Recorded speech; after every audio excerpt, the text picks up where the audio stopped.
Hello everybody, and welcome to this episode of Sustainable Stace. I must say from the outset, Ippo mia batatas. And if you're asking yourself, what on earth is he talking about? It's not like I'm that brilliant. It's just the Latin word for what we're going to be growing today, which is sweet potatoes. Now, sweet potatoes are in no way related to conventional table potatoes, as you may be familiar with. I think I'm an expert at growing regular potatoes. I've never grown Ippo mia batatas before, and this particular variety is called Tahiti. It's got kind of a purpley looking flesh when we get around to harvesting. But today's video is all about getting launched and an intro to planting your first sweet potato slips, and I've got one here. This one, to just measure it up for the start, is about 18 inches across when you stretch it leaf to leaf. That's how big it is, which is about 45 centimeters.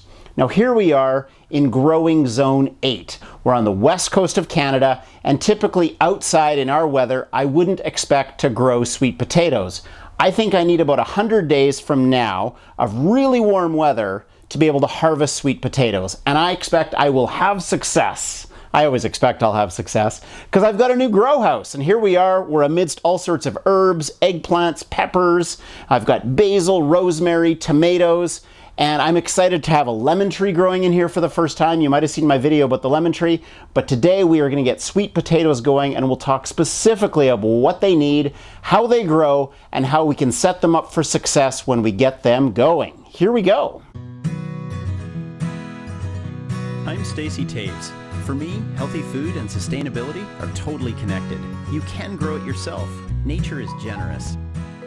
Yes, so here we are in the warmth of the grow house. Maybe you have a warmer climate than I do and you're in growing zone 9 or 10 or something warmer than me. Maybe you have a grow house like I do, and though you're in a colder climate than I am, with your grow house, you're gonna have a way. Well, anyway, let's figure out what we need to do so that the soil's right, the pH is right, the nutrition is right, the companion planting is right, and we've got the best way for this beauty that wants to grow like a vine. So, as we noted, it's not related to potatoes, the sweet potato. Its actually closest relative in my garden is a weed I'm always trying to get rid of called morning glory. So we can expect when it flowers to have those trumpet-shaped flowers like you can see there on the morning glory photo, and that it'll grow like a vine as you can see in that next photo of a morning glory.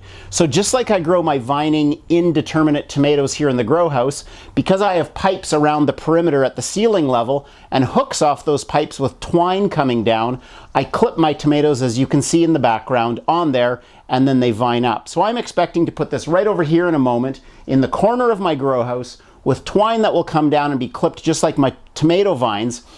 And from there, I expect this thing can get a big wingspan. All the solar panels can get out, those beautiful leaves.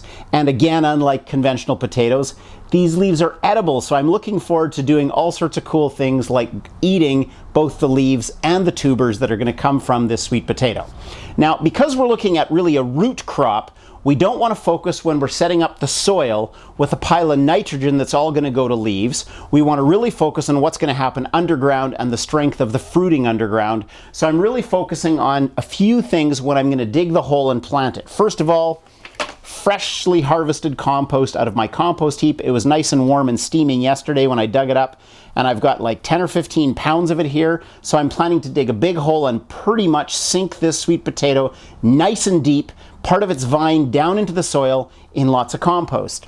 And then additionally, to nourish it, I've got kelp meal and some fish bone meal. So lots of potassium and phosphorus going on, which I think are more important than having any nitrogen. And as you know, I grow everything organic. If you're looking for a great, simple, universal, very usable in almost any application organic fertilizer recipe, I've got one there on my website that you can use. The other thing I'm going to do is purposely keep the sweet potato away a few meters from my tomatoes and actually have it closer to herbs, because as you know, often tomatoes aren't great friends to many other plants. And then I've also started some bush beans. These are not dry beans, but fresh bush beans. And I'm going to plant these 3 little pots of bush beans kind of around the base of the sweet potato. So it's going to have some nitrogen fixers working around it, sunk into compost with kelp meal and fish bone meal. It'll be in a bright sunny location, south-facing corner, the hottest place in my grow house. And then the opportunity as its wingspan goes out to be twined up just like a tomato that's vining, and it's got to be kept very wet, as I understand it, for the first week or two. So I've got the watering can on hand. Let's just quickly sink this beauty into the soil, get it all nourished and companion plant it, have it set up for success. If you're working on one or planning to work on one, follow along with what I'm doing. Well, that'll be a wrap then on intro to growing Ipomoea batatas. Here we go on the planting. So I've dug a nice big hole in the corner of the greenhouse. My drip line runs right here, so there will be water dripping right into the hole.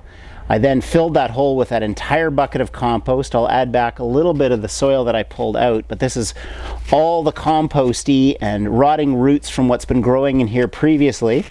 And now we'll take our little beauty, which is being positioned in this hottest corner of the greenhouse, and keep in mind right above it are all the growing lines. Now this sucker is root bound. Look at the roots on this. I'm just going to loosen them up a little bit so it has a chance to start breaking out of that little plant prison it was in. And like I'd said, I want to bury it really deep. I want to get it really in there so it's got a lot of rooting and moisture opportunities there. So we're going to bury it in. Just going to try to hold all the leaf growth kind of like a collar around the perimeter while I do it. Get all this soil in nice and tight around it. And then in comes the kelp meal that we talked about. And then we're going to get the fish bone meal. Ground up bones from fish is about the best possible nutrition. That's why the west coast of Canada, where I live, when the bears go spawning in the rivers to fish, usually in the fall here, August to October, the bears take the fish out of the river and they go back into the forest a few paces to eat what they've been gorging themselves on, and all the decaying fish that's in the forest from the bear's feast results in the biggest possible forest growth you can imagine. It's just incredible. So there we've got the bone meal and the kelp meal, and now lots of water into a rich compost environment.